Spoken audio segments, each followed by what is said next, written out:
within the northern forests of Thailand lies a village erased from maps and memory. A place where no child's cry has been heard for generations. The villagers say they are protected. The old monks say they are bound. And beneath the earth, something ancient still listens for the sound of living breath. Tonight, we uncover the legend of a blood-sealing ritual. And the price paid to keep the darkness asleep. Chapter 1. The Village Without Crying Children. Ban Sak did not appear on most maps. It lay hidden deep within the northern forests of Thailand, where ancient teak trees rose like black pillars and a permanent veil of mist clung to the earth as if the land itself were exhaling something rotten. Sunlight rarely reached the ground. Even at noon, the village existed in a dim, gray twilight. Locals in nearby towns spoke of Ban Sak only in lowered voices. They said no child had cried there for generations. Anon first heard the story while investigating disappearing rural communities. At first, he dismissed it as folklore, another ghost tale meant to frighten outsiders. But when he reviewed census records, he discovered something impossible. Births were recorded, yet no children ever appeared in school registries. No vaccination records, no migration data. It was as if the children simply never existed. The road to Ban Sak narrowed into a cracked dirt path swallowed by roots and creeping vines. His motorcycle engine sputtered before dying entirely, forcing him to push the remaining distance through a suffocating silence. No insects buzzed, no birds called, even the wind seemed reluctant to move. When the first houses emerged from the fog, Anon felt an immediate pressure in his chest, not fear, but the sensation of being watched from beneath the skin. The houses stood on stilts, their wood blackened with age and rot. Prayer ribbons hung from doorframes, faded to the color of dried blood. None moved in the still air. No dogs barked. No chickens scratched the dirt. No voices spoke. He called out a greeting. The sound seemed to die before it reached the nearest doorway. A figure appeared behind a woven bamboo curtain, an old man, thin as a bone carving. His eyes met Anon's for only a moment before the curtain dropped shut. Another door closed. Then another. One by one, the village sealed itself. Anon continued walking, boots crunching softly over gravel that sounded too loud in the silence. He noticed small wooden cradles hanging beneath several houses, empty, swaying slightly though there was no wind. A smell lingered in the air. Not decay. Not smoke. Something metallic. Something old. At the center of the village stood a shrine wrapped tightly in red binding cords and yellow talismans.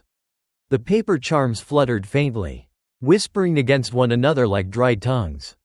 As Anon approached, a voice rasped behind him. "Do not listen, if you hear them." He turned to see a bent old woman clutching a bundle of wilted herbs. Her eyes were clouded white, yet they seemed fixed on something just behind him. "Listen to what?" he asked. Her lips trembled. "The crying that never comes." Before he could speak again, she shuffled away into the fog. Anon stood alone. And for the first time since entering the village, he realized something that made the back of his neck tighten with cold dread. In a place this remote, there should have been the sound of children. But Ban Sak existed in a silence so complete, so unnatural. It felt less like quiet, and more like something had swallowed every cry before it could be born. Chapter 2. The Sealed Shrine. The shrine stood at the heart of Ban Sak like a wound that refused to close. From a distance, it resembled any rural spirit house, raised on a stone platform, roof sagging under the weight of years and mold. But as Anon stepped closer, he realized it was not a place meant for worship. It was meant for containment. Thick red cords wrapped around the structure from roof to foundation, binding it like a body prepared for burial. The cords had darkened over time, stiffened by layers of wax, ash, and something that looked disturbingly like dried blood. Yellow talismans covered every surface. They overlapped one another in frantic layers, each inscribed with ancient scripts, Khmer, Pali, and symbols Anon did not recognize. Some had curled inward with age, others appeared freshly pasted, their ink still deep and wet-looking. A faint odor lingered in the air. Not incense. Not rot. Iron. Old iron soaked into damp earth. Anon lifted his camera, but the screen flickered violently before shutting off. He frowned and tapped the side. When it rebooted, static crackled across the display, distorting the shrine into writhing lines before the image froze. Behind him, gravel crunched. Anon turned. A woman stood several paces away, her body rigid, her hands clasped so tightly the knuckles shone pale through stretched skin. She stared at the shrine, not at him. "You should not stand so near," she whispered. Her voice sounded scraped raw, as if unused for years. "What is it?" Anon asked. Her throat worked, but the words seemed reluctant to emerge. "It was sealed," she said finally, "so it would not come out."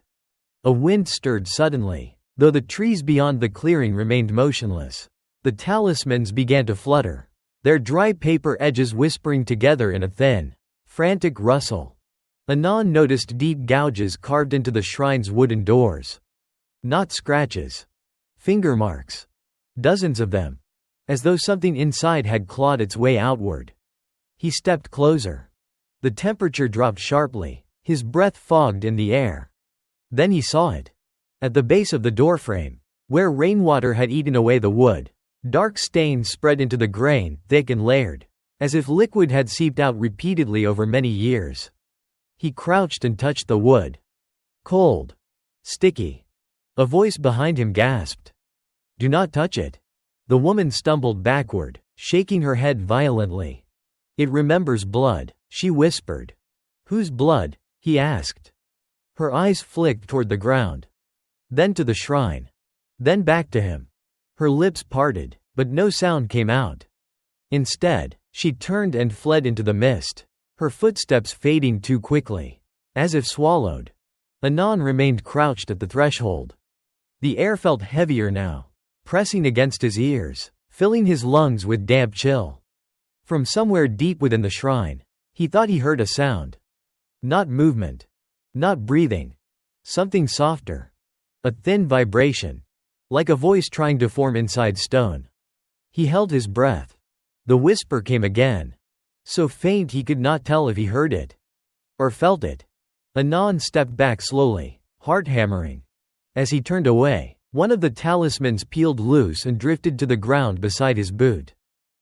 The paper was stained dark at its center.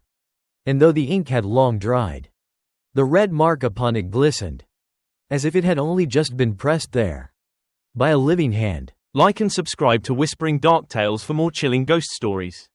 Chapter 3. The Bloodstain in the Stone. Night fell over Ban Sak without transition. There was no sunset, only a slow thickening of shadow until the village seemed submerged beneath dark water. The mist returned with greater density, pressing low against the ground and coiling between the stilt houses like something alive. Anon lay awake on the thin mat in his rented room, listening. Silence.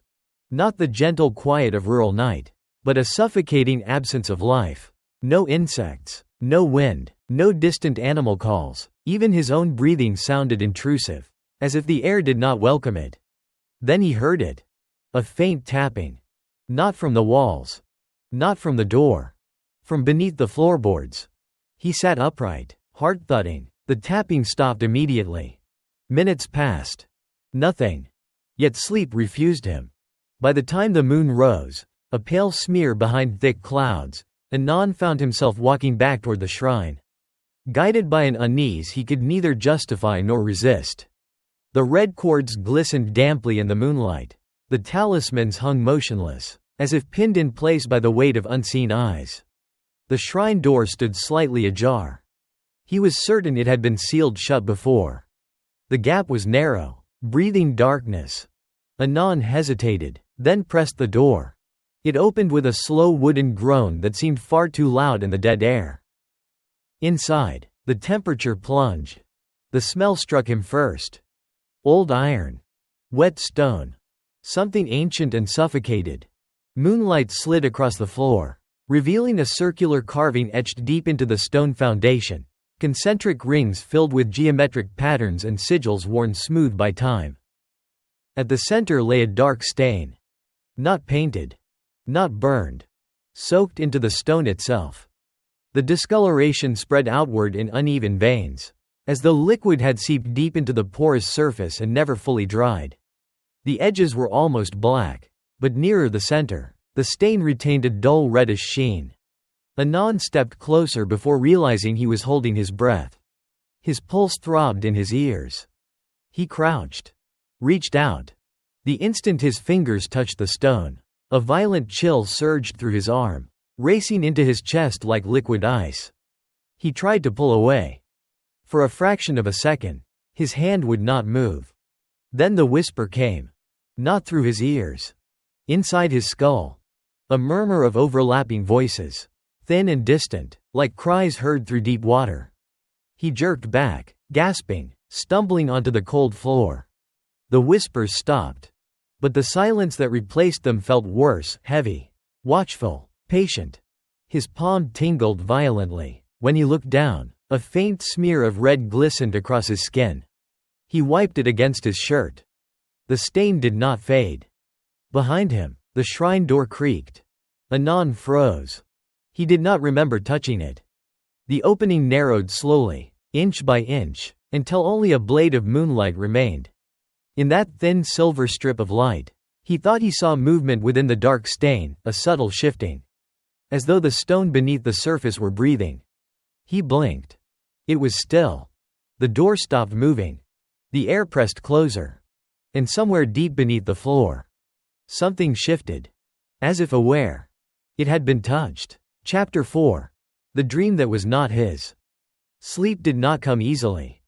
When it finally took him, it felt less like rest and more like being pulled beneath dark water. Anand found himself standing barefoot on cold stone. The air was thick with the scent of smoke and iron. Shadows trembled along the walls of a circular chamber he did not recognize, yet some buried part of him understood he stood inside the shrine. Only it was not abandoned. It was alive. Dozens of figures knelt in a ring around the carved circle. Their robes were deep crimson, heavy with dampness, clinging to their bodies as though soaked. Their heads bowed low, faces hidden beneath hanging cloth. No one breathed. No one moved. At the center of the circle lay a newborn child. Its skin shone pale in the firelight, its tiny chest rising in rapid, shallow breaths. The baby's cry pierced the chamber, raw, desperate, impossibly loud, echoing against stone walls that seemed to absorb the sound rather than reflect it. The kneeling figures began to chant. Their voices were low, vibrating through the floor rather than the air. The words were not Thai, not Khmer, not anything Anand could recognize. Yet the rhythm pulsed through his bones, slow and oppressive, like the beating of an enormous buried heart. A man stepped forward. Unlike the others, his face was uncovered. His eyes were hollow with exhaustion or devotion. In his hand gleamed a ceremonial blade. The infant's cries intensified. The man did not hesitate. He drew the blade across his own forearm. Blood welled instantly, dark and thick, spilling down his wrist in heavy drops that struck the stone with wet, deliberate sounds. The chanting grew louder. The air grew heavier. He lifted his bleeding arm above the child. The first drop struck the baby's forehead. The infant screamed. The second drop fell. The cry faltered. The third drop landed directly between the child's eyes. Silence. Not a gradual fading, an abrupt, unnatural silence, as if the sound had been severed. The baby's mouth remained open, frozen mid-cry. Its eyes slowly opened. They were not the cloudy gray of a newborn. They were black. Completely black. A ripple passed through the kneeling figures. Their chanting shifted into something deeper, reverent, fearful. The chamber darkened though the fires still burned. From beneath the stone circle, a shadow spread outward, thin at first, then thickening like spilled ink creeping through cracks invisible moments before. The child did not blink. Its tiny fingers curled slowly, as if grasping something beneath the world. The man lowered his arm, blood still flowing. His face trembled, not with sorrow, but relief. Then the child turned its head. Not toward him. Toward Anand. Though he stood beyond the circle. Unseen. Impossible. The black eyes fixed on his own. The whisper entered his mind like cold breath against the inside of his skull. Stay. The chamber plunged into darkness. Anand woke with a violent gasp. The room was pitch black. His chest heaved as though he had run miles. Sweat soaked his clothes, yet his skin felt ice cold. The smell of iron lingered in his nostrils. His right hand throbbed. He lifted it toward the faint light leaking through the window. A thin line of fresh blood traced across his palm. Not a cut. Not a scratch. A line. As if something sharp had pressed there from the inside. Outside, the village remained silent. But for a brief moment, so faint he almost believed it was memory. He thought he heard a baby's cry. Abruptly. Cut short. Like and subscribe to Whispering Dark Tales for more chilling ghost stories. Chapter 5. The monk Who refused to pray. Morning in Ban Sak did not feel like morning. The mist thinned, but the light that filtered through the trees remained pale and weak. As if the sun itself hesitated to look directly upon the village.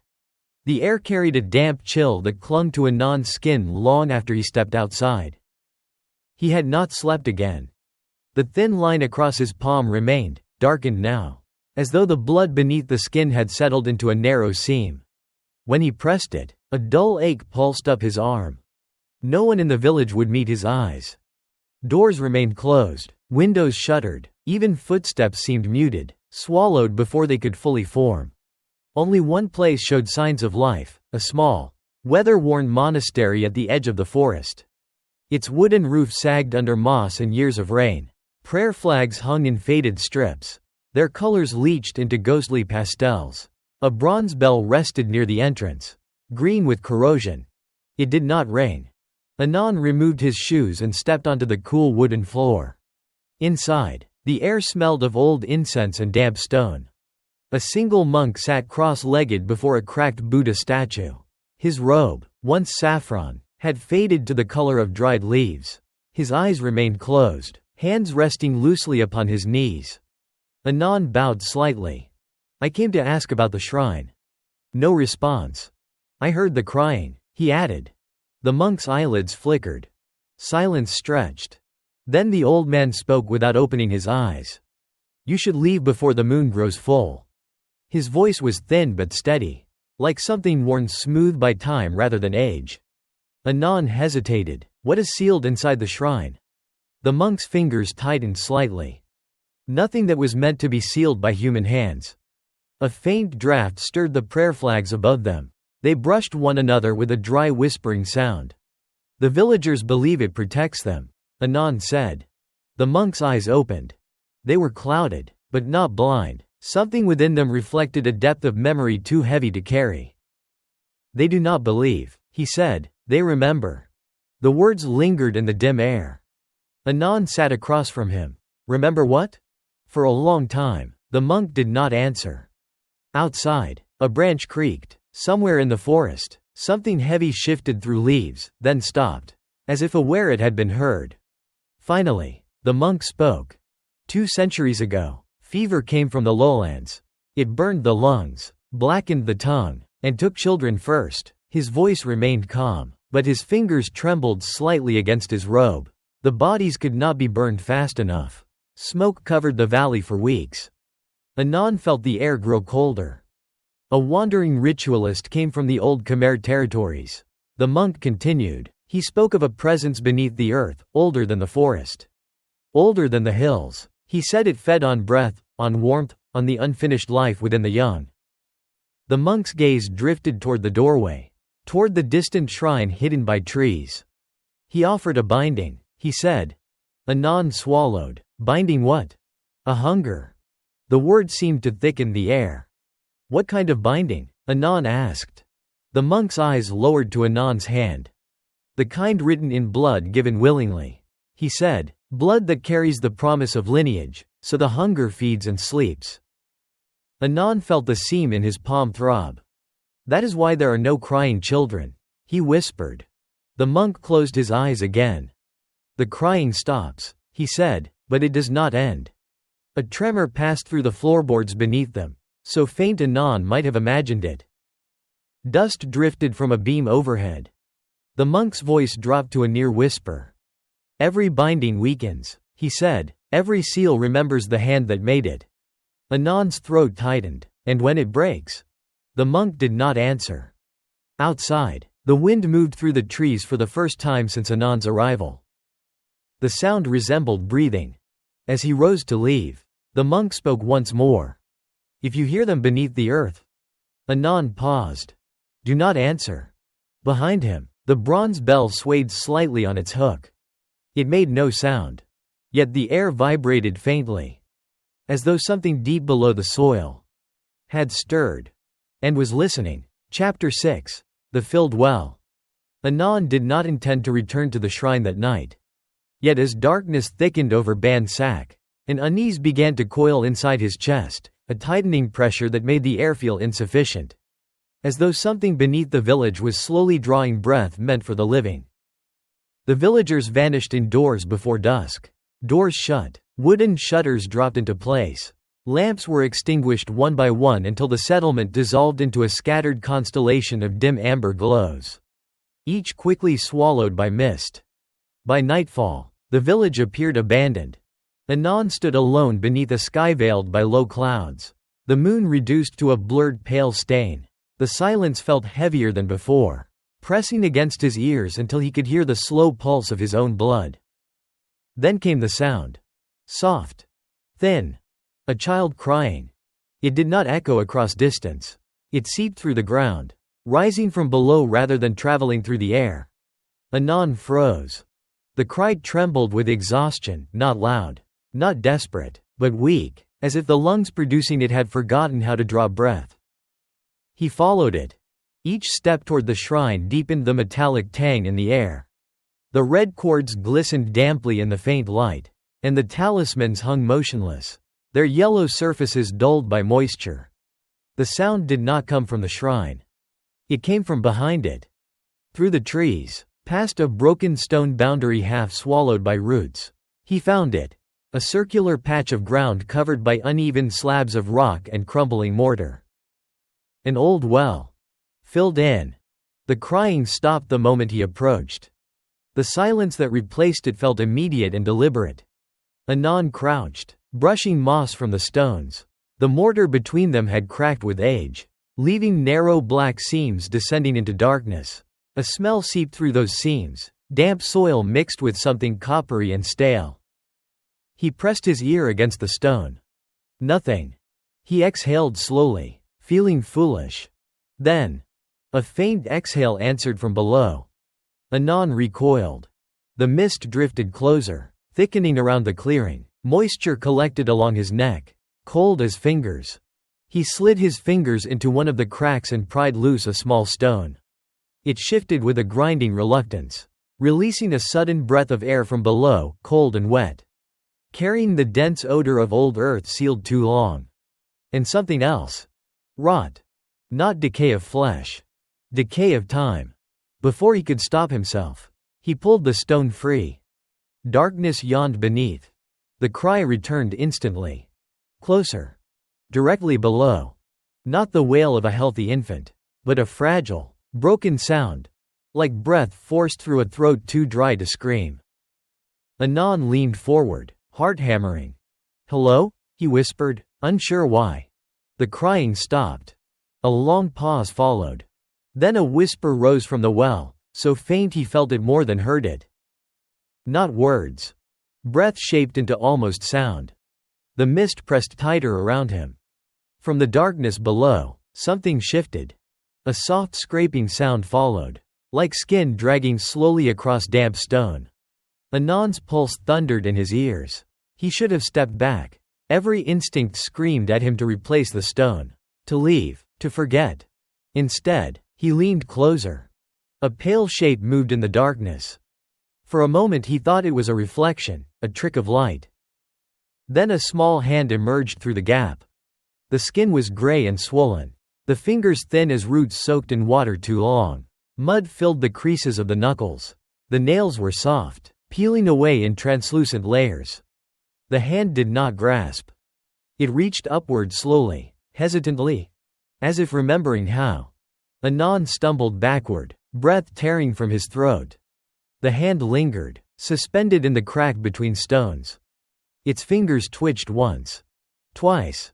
Then the crying resumed, not below now, but inside his head, echoing through his skull in thin overlapping threads of sound. More whispers joined it. Faint. Distant. Many. Anon scrambled to shove the stone back into place. It slid over the opening with a dull grinding sound, cutting off the reaching hand from view. The crying stopped. Instantly. The silence that followed felt vast and watchful.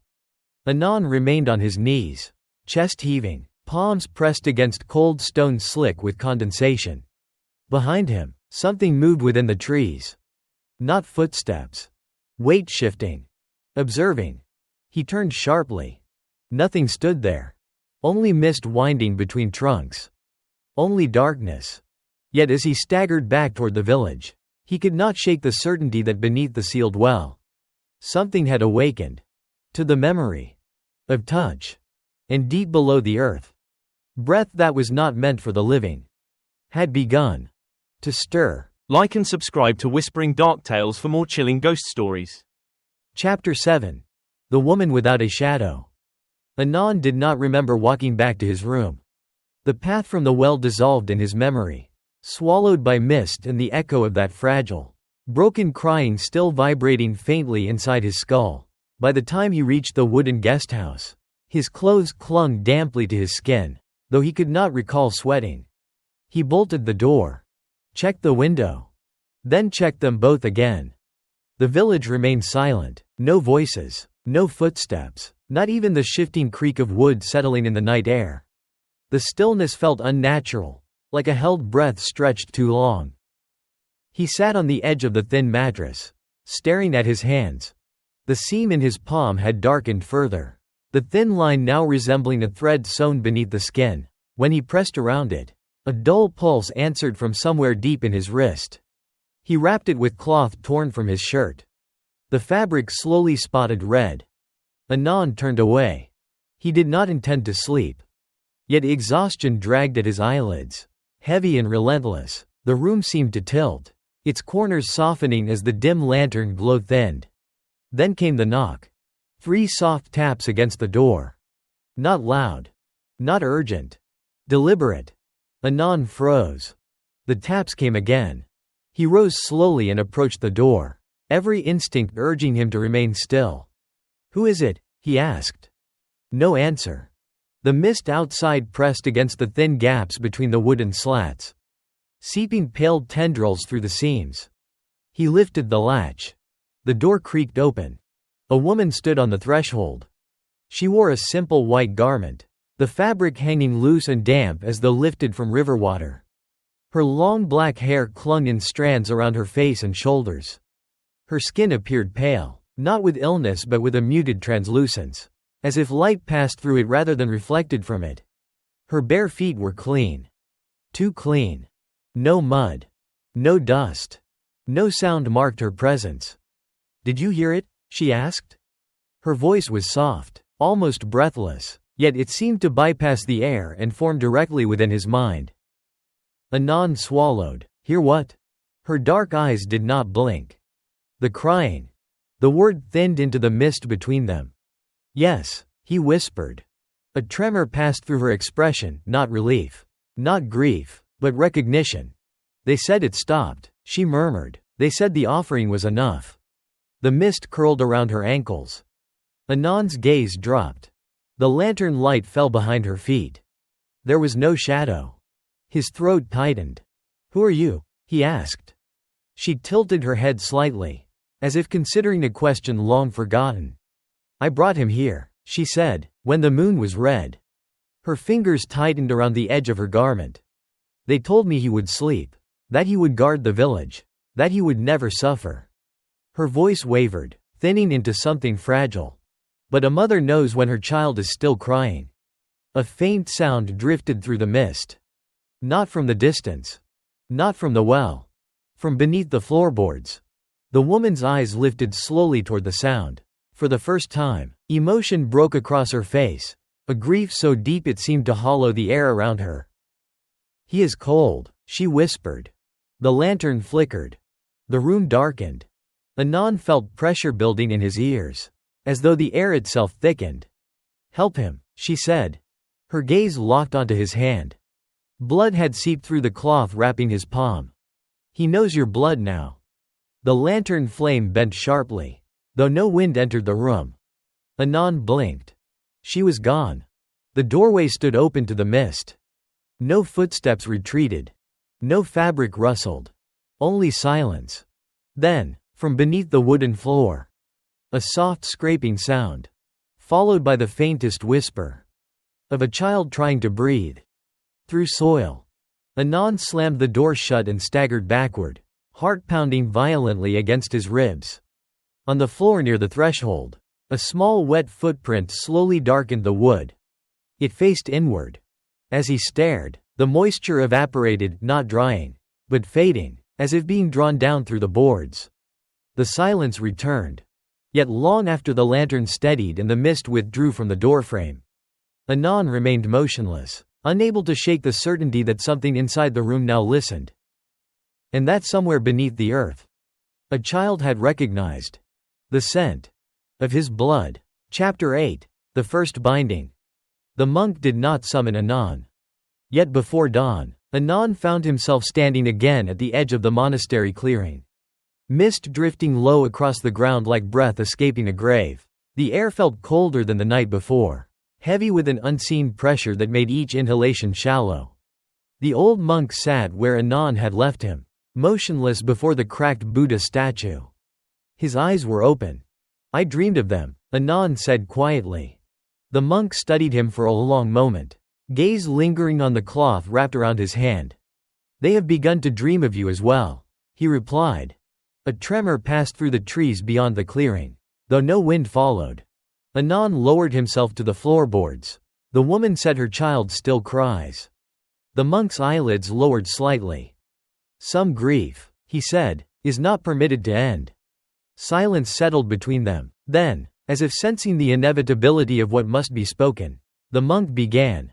200 years earlier, Ban Sak was not a place of silence. It was a thriving forest settlement, its people sustained by river trade and fertile soil. Children's laughter echoed through bamboo walkways. Smoke from cooking fires curled into bright morning air. Then the fever came. It arrived with traders from the southern lowlands, a sickness that burned through the lungs and left the tongue blackened and swollen. Victims suffocated slowly, clawing at their throats as if the air itself had turned against them. The young died first.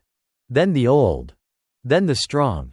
Bodies accumulated faster than funeral pyres could be built. The forest stank of smoke and charred flesh.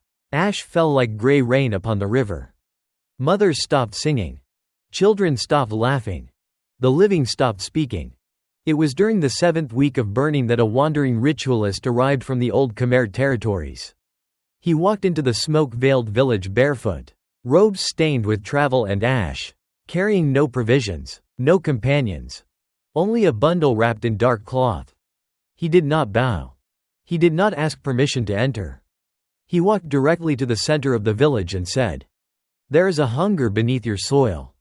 The villagers listened because grief had stripped them of disbelief. He spoke of an ancient presence trapped beneath the earth long before the forest grew, a formless appetite that fed on warmth, breath, and the unspent life within the young. The fever, he said, had thinned the boundary between soil and air. The hunger had begun to feed. "Can it be stopped?" the village headman asked. The ritualist studied the smoke-dark sky. "No," he answered, "but it can be bound." The monk's voice thinned as he continued, yet the air seemed to lean closer, as if listening. The ritualist instructed them to carve a circle into stone at the heart of the village, a binding seal drawn from older cosmologies than their own. Symbols were etched, geometries aligned with unseen currents beneath the earth. But the seal alone would not hold. It must be fed, the ritualist told them. "With what?" they asked. He unwrapped the cloth bundle. Inside lay a ceremonial blade blackened by age. "With living blood," he said. The first binding was performed on a moonless night. The villagers gathered in silence around the carved stone circle. Torches burned low, their smoke clinging to the ground. Mothers held their children close, as if warmth alone could protect them. The ritualist selected a newborn whose mother had succumbed to the fever hours before. The child's cry echoed against the trees. No one stepped forward to claim him. The headman knelt beside the circle. With steady hands, he drew the blade across his own forearm. Blood fell in heavy drops onto the infant's brow. The ritualist chanted in a language no one understood. The air thickened. The ground trembled. With each drop of blood, the child's cries weakened, then stopped. The silence that followed was not relief. It was absorption. The torches dimmed though no wind stirred them. From the cracks in the stone circle, darkness spread like ink in water, seeping into the carved lines and filling them with slow-moving shadow. The infant's eyes opened. Black. Endless. The earth exhaled. And for the first time in weeks, the fever began to retreat. The monk fell silent. Morning light struggled through the mist, pale and thin. Anon realized his fingernails had dug crescents into his own palms. They believed they were saved. He whispered. They were, the monk replied. A long pause followed. Then, more softly. But salvation is rarely given without inheritance. Anon's hand throbbed beneath the cloth. What happened to the child? He asked. The monk's gaze drifted toward the distant shrine. He did not die, he said. The air grew still. He remained. From deep within the forest, a low vibration rolled through the soil beneath them, too slow to be called a tremor. Too deliberate to be mistaken for chance. Dust slipped from the rafters. The bronze bell at the monastery entrance swayed slightly. It did not rain. Yet the air quivered faintly. As if something beneath the earth remembered the first taste of blood freely given. Like and subscribe to Whispering Dark Tales for more chilling ghost stories. Chapter 9. The Bloodline Pact. The mist did not lift that day. It lingered low over Ban Sac like a burial shroud, muting color and swallowing distance. Even sound seemed altered, footsteps softened, voices thinned, and the forest beyond the village stood in suffocating stillness. Anon walked without direction, the monk's words pressing heavily in his thoughts. Salvation is rarely given without inheritance. At first glance, the village appeared unchanged, the same weathered houses, the same prayer ribbons bleached to dull crimson, the same empty cradles hanging beneath floorboards. But now he noticed what had been missing before. There were children's sandals near several doorways. Small. Worn. Used. Yet he had never seen a child. As he paused near one of the houses, he heard movement inside, the soft shuffle of feet, followed by a quick hush, as though someone had placed a hand over a mouth. Anon stepped closer. The door slid open only a fraction. A man's face appeared in the gap, eyes ringed with sleepless darkness. You should not stand here, the man whispered. I need to understand, Anon replied. The man's gaze dropped to Anon's wrapped hand. His expression tightened. They marked you, he said. Who did? The man did not answer. Instead, he opened the door wider and motioned Anon inside. The interior smelled of rice husks and damp wood. Light filtered through woven bamboo walls, painting faint lattice patterns across the floor. In the far corner stood a small wooden bed. A child sat upon it. Anon's breath caught. The boy appeared no older than 6. His hair hung straight and dark across his forehead, and his skin bore the pale translucence Anon had begun to associate with the village. But it was the stillness that unsettled him most. The child did not fidget, did not shift, did not blink. He simply watched. How old is he? Anon asked. The man hesitated. 23. The words settled heavily into the air. The child's chest rose and fell in slow, shallow breaths. His eyes tracked Anon's movements with quiet precision, yet there was no curiosity in them, only a depthless calm. He was chosen, the man whispered, at the last binding. Anon felt a chill spread across his shoulders. Chosen for what? The man swallowed hard. To remain.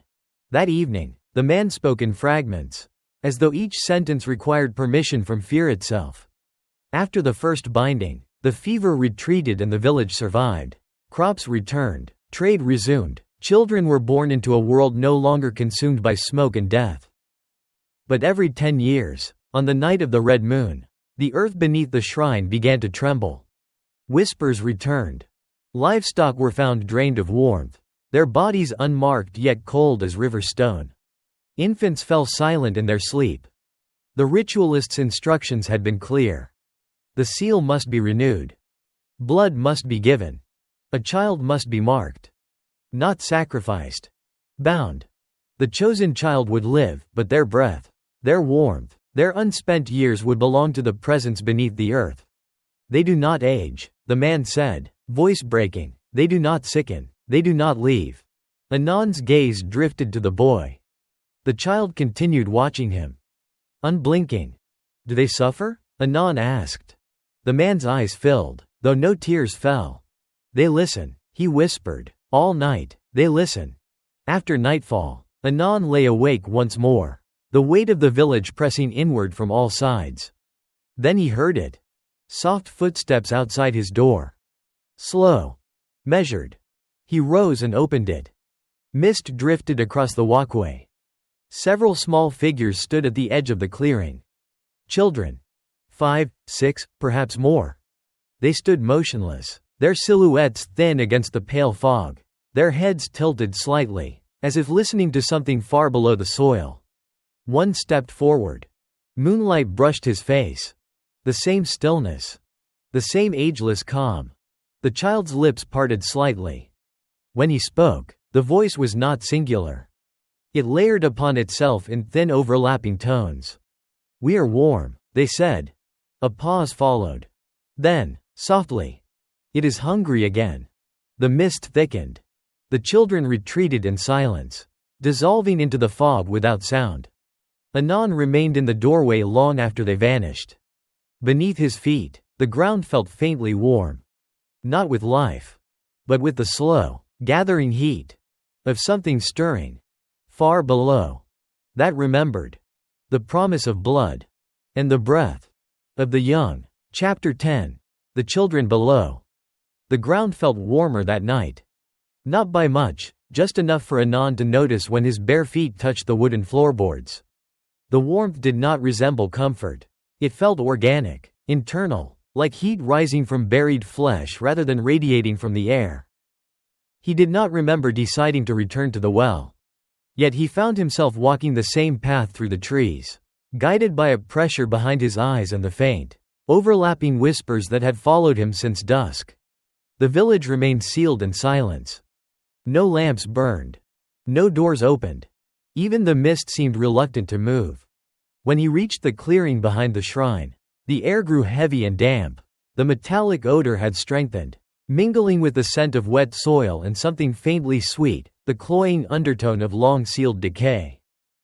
The filled well lay before him, its stones slick with condensation. The crying had not yet begun. That frightened him more. Anand knelt beside the cracked mortar and placed his palm against the cold rock.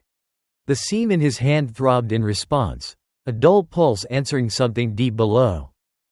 For several long seconds, nothing happened. Then, a slow exhale drifted upward through the seams. Warm. Moist. Alive. The crying began. Not one voice. Many. Thin and breathless, overlapping in fragile threads of sound that rose through the stones and vibrated inside his teeth. Anand's chest tightened. He should have fled. Every instinct warned him that the boundary between surface and depth had thinned too far. Instead, he pried at the loose stone he had replaced the night before.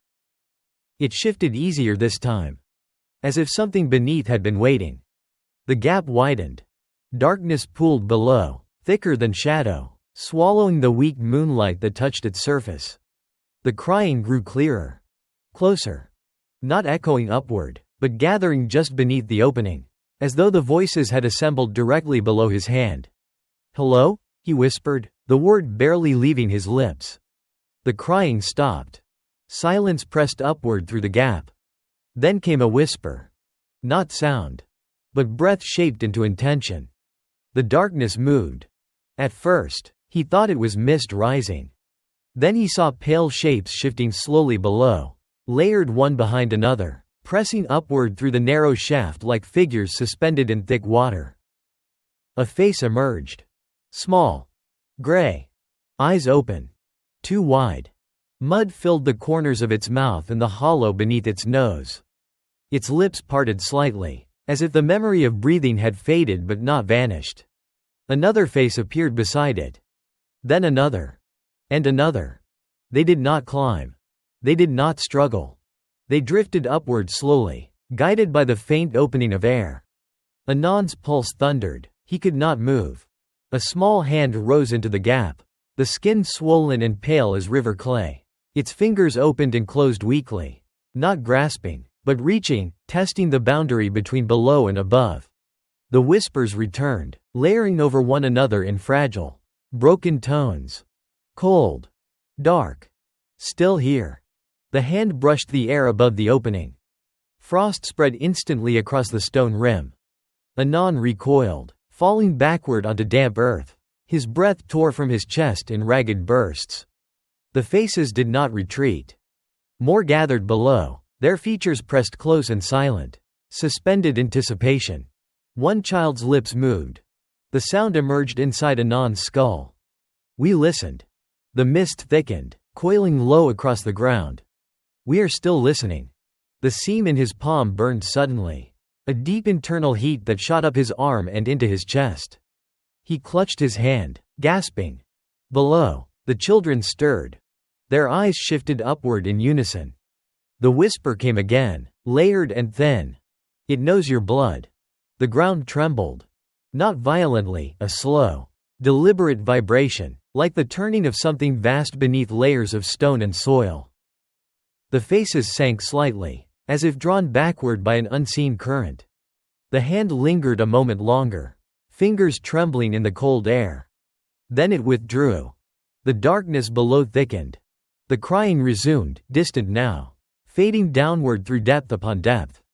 Anand scrambled forward and shoved the stone back into place.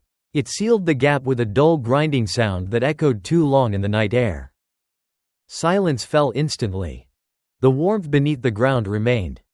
He staggered to his feet, breath fogging in short bursts. Behind him, the shrine talismans began to flutter. There was no wind. From deep below the earth came a slow, immense shifting, like a sleeper turning within layers of soil. Anand did not look back again as he stumbled toward the village. Yet long after he reached his room and barred the door, he could still feel it. A patient awareness beneath the ground. Vast and waiting. And now certain. That the boundary between them had been touched by blood. Like and subscribe to Whispering Dark Tales for more chilling ghost stories. Chapter 11. The Mark That Chose Him. Anand woke before dawn with the taste of iron thick on his tongue. For several disoriented seconds, he did not remember where he was. The darkness inside the room felt dense and unfamiliar, pressing close to his face as though the air had weight. Then the pain began. It pulsed from his right hand, not sharp, not sudden, but deep and rhythmic, like a second heartbeat trapped beneath his skin. He sat upright and unwrapped the cloth. The seam across his palm had changed. What had once resembled a thin cut now spread in branching lines. Dark red threads traveling beneath the surface of his skin like roots seeking water. They extended toward his wrist, faintly raised, as though something inside was pushing upward. He pressed one. A dull vibration answered in his forearm. And somewhere beneath the floorboards, something shifted in reply. Anand jerked his hand away. The room was silent, but not empty. A faint warmth pulsed through the wood beneath his feet, slow, deliberate, like breath rising through soil. He staggered to the basin near the wall and splashed water over his palm. The lines did not fade. Instead, they darkened. For an instant, he felt pressure inside his skull, a sensation like fingers pressing gently against the interior of his temples. Then came the whisper. You touched the seal. Anand spun around. No one stood behind him. Mist pressed faintly against the window slats, pale threads seeping through the cracks like searching tendrils. He backed toward the door, chest tightening. I'm leaving, he said aloud, though his voice sounded thin and distant even to himself. The whisper returned, overlapping itself in faint layers. The seal remembers. His hand burned. The branching lines pulsed once, darkening to a deeper crimson before fading again beneath the skin.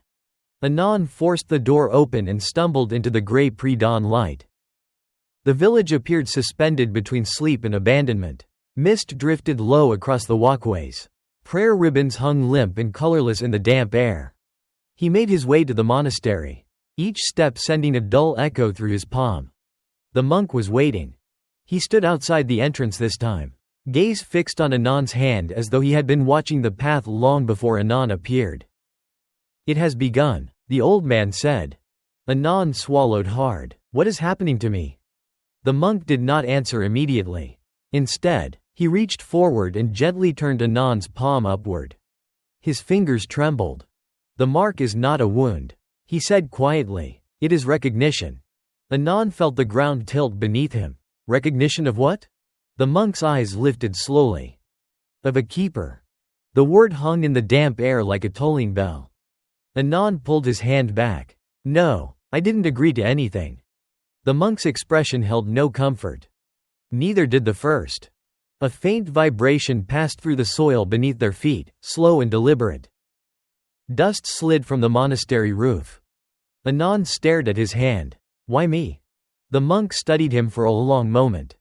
"You listened," he said. "You answered. You touched what others feared to touch." The whisper brushed the edge of Anon's thoughts again. "Blood remembers blood." He staggered back. "I'm leaving today," he repeated, more to himself than to the monk. The old man's gaze softened with something resembling sorrow. "You may leave the village," he said, "but the boundary you crossed will not leave you." The air stilled. From somewhere beneath the forest floor came a slow, resonant shift, like something vast adjusting its weight after long stillness. The bronze bell beside the monastery door began to sway. It made no sound. Yet the air trembled faintly, vibrating in the bones of Anon's ears. The monk released his hand. "When the red moon rises," he said, "the seal will either be renewed." He paused. "Or it will choose." Anon stared at the branching lines beneath his skin. They pulsed once more. Deep below the earth, something ancient and patient had recognized him. Not as an intruder, but as an answer. Long delayed. Chapter 12. The child brought in silence. By late afternoon, the air in Ban Sak had grown unnaturally still. The mist did not drift. The trees did not sway. Even the insects, those few that had dared return with daylight, fell silent as dusk approached. As though some vast presence pressed downward upon the forest canopy, flattening sound itself. Anon felt it in his lungs. Each breath seemed shallower than the last. The branching lines beneath his skin had darkened again, faint crimson threads pulsing slowly from palm to wrist. With each pulse came a distant answering vibration beneath the earth, subtle, patient, alive. No one spoke to him as he walked through the village. But doors stood open now. Not welcoming. Watching. From dim interiors, villagers observed him in silence. Their expressions held neither hostility nor warmth, only a strained resignation. As if each had long ago rehearsed the moment now approaching. At the far end of the village, beside the shrine, torches had been planted into the ground in a wide circle. They were not yet lit, but their presence alone altered the clearing, transforming it from sacred space into something ritualistic and inevitable. The red cords binding the shrine had been tightened. Fresh talismans layered over old ones. Yellow paper gleamed damply against dark wood. The smell of iron thickened in the air. As the sun faded behind the tree line, the villagers began to gather. They arrived in silence, emerging from the mist in small groups and taking positions around the clearing. No one spoke, no one greeted one another. Even children, the ageless watchers, stood motionless beside their families. Eyes lowered. Anon searched their faces. He saw grief. He saw relief. He saw something worse than both. Acceptance. A low drumbeat began. Slow. Spaced. More felt than heard, its vibration traveling through the ground rather than the air. From the northern path, a procession emerged. Two women walked at the front, carrying bundles of herbs that released thin streams of bitter smoke. Behind them came the village headman, His shoulders stooped beneath ceremonial cloth darkened with age. Behind him walked a young mother. Her hair hung loose around her face. Her eyes were open but unfocused, as though she had already withdrawn into a place beyond grief. In her arms, wrapped in white cloth, lay a newborn child. No crying. No movement. Only the small rise and fall of breath. The drumbeat slowed. The villagers lowered their heads. The procession stopped before the shrine. The mother did not release the child immediately. Her fingers tightened around the cloth, knuckles whitening, breath trembling in shallow bursts. No one rushed her. No one urged her forward. At last, the headman extended his arms. She hesitated. The silence deepened, pressing against the clearing with almost physical weight. Then, with a soundless exhale that seemed to drain the last warmth from her body, she surrendered the child. The moment the infant left her arms, a faint tremor passed through the ground. Anand felt it through the soles of his feet. Felt it in his bones. The torches were lit. Flames rose in slow, wavering lines, their light dim and copper-colored, as if filtered through unseen layers of smoke. The headman carried the child toward the shrine. The ageless children lifted their heads. Their eyes opened. In the flickering light, they appeared neither living nor dead, only suspended, as if time had loosened its hold upon them. The whisper brushed the edge of Anand's mind. Renew the seal. His hand burned. The branching lines pulsed dark crimson. The headman stopped at the threshold of the shrine. Behind Anand, the young mother released a sound, not a cry, not a sob, but a thin fracture of breath escaping a body struggling to remain upright. No one turned toward her. No one moved. Because the ground had begun to tremble again. Slow. Patient. Expectant. The headman stepped inside. The child did not cry. The drumbeat stopped. Silence fell so completely that Anand could hear the faint crackle of torch resin and the shallow breaths of those gathered around him. Then the shrine door closed. And beneath the earth, something ancient shifted closer. To the surface. Drawn by the promise. It had been given. For 200 years. Like and subscribe to Whispering Dark Tales for more chilling ghost stories. Chapter 13. What the blood truly bound. The shrine doors remained closed. No chanting emerged. No infant cry. Only the low, intermittent tremor beneath the earth, a slow shifting pressure that traveled through the soil and into bone. As if something vast were adjusting its weight after centuries of confinement. The villagers stood unmoving in the torchlight. No one spoke. No one prayed. They waited. Anand felt the heat in his palm intensify, each pulse of the branching lines sending a dull vibration into his wrist and up his arm. The whisper lingered at the edge of his thoughts, indistinct yet insistent. Renew. The mist thickened at the edges of the clearing, coiling low across the ground. The torch flames burned dull and coppery, their light weak and strained. Behind him, the young mother had collapsed to her knees. Her body rocked in silent convulsions, but no sound escaped her throat. Two women knelt beside her, not to comfort, but to hold her upright, to keep her from rushing forward. Anand could not endure the stillness. He turned and walked toward the monastery. No one tried to stop him. The old monk stood beneath the sagging eaves, as if he had been waiting for this moment all his life.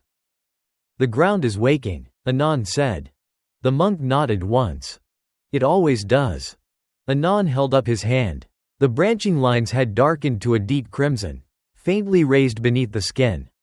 They think this protects them, Anand said. Does it? The monk's gaze drifted toward the shrine, invisible beyond the trees. It protects them from famine, he said. From sickness. From the fever that once devoured this valley. He paused. But not from what they feed. The words seemed to thicken the air. Anand's chest tightened. Then what is down there? The monk did not answer immediately. Instead, he knelt and pressed his palm to the ground. His eyes closed, his expression tightening as though he listened through bone rather than ear. When he spoke again, his voice had thinned. It is not a god, he said. Not a guardian. Not a spirit that chose them. His eyes opened. It is a hunger that was captured. A faint tremor rippled beneath the floorboards. Anon swallowed. Captured how? With blood willingly given, the monk said. Blood binds. Blood remembers. Blood persuades what cannot be killed to remain where it is placed. The mist thickened around the monastery steps. The ritualist did not summon it. The monk continued. He found it already beneath the earth, feeding on warmth, breath, and the unfinished life within the young. Anon felt cold spread across his shoulders. The seal does not imprison it, the monk said softly. It convinces it to sleep. A long silence followed. What happens if the ritual stops? Anon asked. The monk's fingers pressed harder into the soil.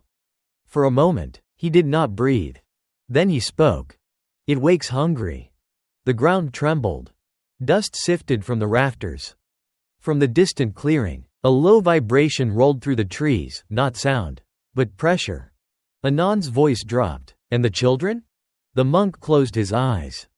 They are warmth given in advance, he said, a promise that the village will continue to feed what lies below. The air seemed thinner, harder to draw into the lungs. They are not guardians, the monk whispered. They are collateral. The word struck harder than any cry. From the direction of the shrine came a dull, resonant thud. Then another. Not striking. Not movement. Pressure. As if something below pushed once against the underside of the earth. The bronze bell beside the monastery door began to sway. Still it made no sound. Anon stared toward the trees, heart-pounding. Why mark a keeper? He asked. The monk's gaze shifted to him, sorrow and inevitability mingling in his clouded eyes. Because every binding weakens, he said. And every seal must remember the shape of the hand that holds it closed. The whisper brushed Anon's thoughts again. Blood answers. He staggered backward. From the clearing, the torchlight flickered violently against the mist. The ground pulsed once more, stronger now. Deliberate. Expectant. The monk's voice fell to a near whisper. If the blood refuses. He did not finish. He did not need to. From deep beneath the earth came a slow, immense shift. Like something turning toward the surface after centuries of patient waiting. And in that moment, Anon understood. The village had never been protected. It had been negotiating. For 200 years. They had fed the dark. So it would remain beneath them. And now. The hunger remembered. Its bargain. Was nearly due. Chapter 14. The Night of the Red Moon. The moon rose the color of clotting blood. It pushed through the low clouds in slow emergence, staining the mist with a dull crimson glow that made the entire clearing appear submerged beneath dark water. Shadows thickened, torchlight dimmed, their flames reduced to weak copper halos trembling in the heavy air. Anon returned to the shrine clearing as the tremors intensified beneath his feet. The villagers remained in their circle, heads bowed, bodies rigid. No one spoke. No one dared move beyond the invisible boundary drawn by generations of fear. From within the shrine came a low vibration, not chanting, not voice, but a pressure that seemed to push outward through wood and stone. The earth answered. A slow, rolling tremor spread across the clearing, traveling through soil and bone alike. Anon's palm burned. The branching lines beneath his skin pulsed a deep, living crimson. The whisper pressed into his thoughts. Hold. He staggered forward. The shrine doors shuddered once. Then opened. The headman emerged, his face drained of color. In his trembling hands lay the newborn child, its forehead marked with a dark smear of blood that glistened wetly in the red moonlight. The infant did not cry. Its eyes were open. Black. A murmur of terror rippled through the gathered villagers. The ageless children lifted their heads in unison. The ground convulsed. A crack split the earth at the center of the clearing, slicing through the carved stone circle like a wound reopening after centuries of fragile healing. From the fissure rose a breath of air, damp, ancient, thick with the scent of iron and deep soil. The torches flickered violently. The crack widened. From within it came the sound. Not a roar. Not a cry. But a vast inhalation. The earth seemed to draw breath. The ageless children began to tremble. Their stillness shattered as thin fractures of movement rippled through their limbs. Their mouths parted, and a layered whisper spilled into the night. Cold. Awake. Hungry. The newborn's tiny chest shuddered. The blood mark on its forehead darkened, spreading in thin branching lines toward its temples. The headman collapsed to his knees. "I gave the blood," he gasped. "I gave it willingly." The ground answered with another violent tremor. The fissure widened further. From the darkness below, shapes pressed upward, not fully formed, not solid, but dense shadows folding over one another like thick liquid straining against a membrane. The mist recoiled from the opening. The air turned glacial. Anon felt pressure build inside his skull, a vast awareness pressing upward from beneath the soil, searching, recognizing. Blood answers blood. The whisper was no longer faint. It filled him. The ageless children began to walk toward the fissure. Their movements were slow, unresisting, offering. One stepped into the crack and vanished into the darkness below. Then another. The villagers cried out, but no one dared intervene. The mother's scream tore through the clearing, the first true sound of human grief the village had allowed in generations. Anon surged forward. "Stop," he shouted, though the word felt powerless against the weight of what had awakened. The ground buckled beneath his feet. A surge of shadow pressed upward from the fissure, stretching toward the surface like thick smoke forced through water. Within it flickered impressions of faces, not distinct, not separate, but impressions of mouths open in silent hunger. The newborn's black eyes turned toward Anon. The branching lines in his palm ignited with searing heat. He understood then. The seal was not failing. It was waiting. Waiting for the hand that would close it. Or release it. The whisper thundered through his skull. "Keeper." The earth split wider. Torchlight died. The red moon burned above. And from the opening beneath the shrine clearing, the darkness began to rise, slow, immense, and patient, like something that had never forgotten the taste of warmth. And had waited centuries. For the moment. It could breathe again. Like and subscribe to Whispering Dark Tales for more chilling ghost stories. Chapter 15. The New Keeper. The darkness rising from the fissure did not surge. It gathered. Slowly, patiently, as if the earth itself were exhaling something it had held too long. The ageless children continued their silent procession toward the opening. One by one, they stepped forward and disappeared into the black seam splitting the clearing. No resistance, no cries, only the faint sound of soil shifting as each small body passed from the surface into the unseen depth below. The villagers watched in paralyzed horror. Some fell to their knees. Some covered their ears. Others stared as though witnessing a destiny they had always known would return. The young mother's scream had dissolved into a voiceless trembling. Her body shook in the arms of the women restraining her, her fingers clawing at the earth as if she could dig her child back into the world of the living. The newborn in the headman's arms did not move. Its black eyes reflected the red moon. The fissure widened another inch. Cold vapor spilled upward, wrapping around ankles and rising in slow coils. Frost spread across the cracked stone circle, spider webbing through the ancient carvings. Anon felt the burning in his palm intensify until it seemed his bones glowed with heat. The branching lines beneath his skin pulsed in rhythm with the tremors below. Keeper. The word no longer felt like a whisper. It felt like recognition. He staggered toward the fissure. The ground vibrated with deep, resonant pulses, each one echoing through his chest like a second heart beating out of time with his own. The headman looked up, eyes wide with terror and desperate hope. "What do we do?" he whispered. The question hung in the red-lit air. Anon stared into the opening. The darkness below was not empty. It moved with depth and density, folding inward upon itself like vast lungs breathing beneath layers of soil. Within its shifting surface flickered impressions, the memory of faces, the suggestion of mouths, the echo of hunger shaped by centuries of patient waiting. It was not rising in rage. It was waiting to be answered. Behind him, the monk's voice seemed to echo from memory rather than distance. Every seal remembers the hand that holds it closed. The newborn stirred. The blood mark on its forehead spread in thin branching lines, mirroring those beneath Anand's skin. The ageless children who remained turned toward him.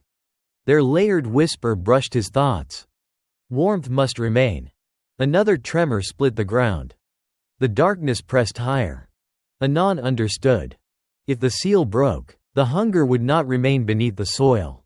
It would follow warmth, breath, life. It would not stop with the village. It would not stop at the forest. It would not stop. His hand throbbed violently. The mark pulsed. Recognizing. Accepting. He stepped into the carved stone circle. The frost cracked beneath his feet. The darkness surged upward in slow response, as though sensing proximity rather than motion. Anand knelt. He pressed his marked palm against the frozen stone. Pain erupted through his arm, not cutting, not burning, but entering him, threading through muscle and bone like liquid fire. The whisper filled him completely. Hold. The fissure shuddered. The darkness recoiled. The tremors intensified. The air compressed inward as though the clearing itself were inhaling. Anand did not pull his hand away. The branching lines beneath his skin burned brilliant crimson. Blood seeped from his palm into the carved grooves of the ancient seal. The stone drank. The ground convulsed. A soundless pressure exploded outward, flattening the mist, extinguishing the torches, forcing every villager to the ground. From the fissure came a vast inhalation. Then stillness. The darkness withdrew. Slowly. Reluctantly. The crack in the earth sealed in jagged increments. The stone circle knitting itself together like a wound closing under invisible hands. The ageless children who had approached the fissure collapsed where they stood. Their bodies did not decay. They did not vanish. They simply lay still, as though time had finally remembered them. The newborn cried. A thin, fragile sound.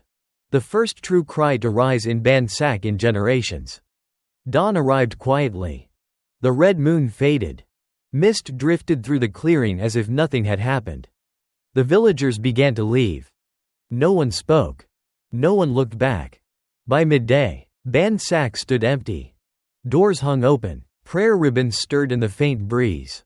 Cooking fires remained cold. The forest slowly reclaimed the silence. At the center of the clearing, the shrine remained. The stone circle lay intact. Darkened. Sealed. And before it, unmoving in the pale morning light, knelt a young man with his palm pressed to the ancient seal. His breathing was slow. Shallow. Unnecessary. Days later, travelers passing through the forest reported an abandoned village swallowed by mist and rot. They spoke of a shrine bound with red cords and yellow talismans. And of an unnatural stillness that pressed against the ears. Some claimed they saw a figure kneeling before the shrine. He did not move. He did not speak. He did not look up. At night, when the mist thickened and the earth cooled, those who dared linger at the forest's edge swore they could hear faint whispers rising from the ground. Not cries. Not pleas. Only thin overlapping voices. Listening. As something beneath the soil slept once more. Bound by blood. By memory. And by the hand of the new keeper. Bansak no longer appears on any map. The forest has swallowed its houses, its shrine, and the path that once led travelers inside.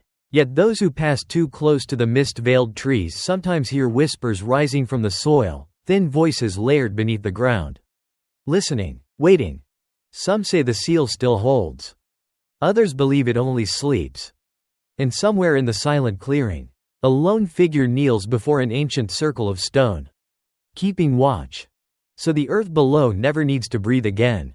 Like and subscribe to Whispering Dark Tales for more chilling ghost stories.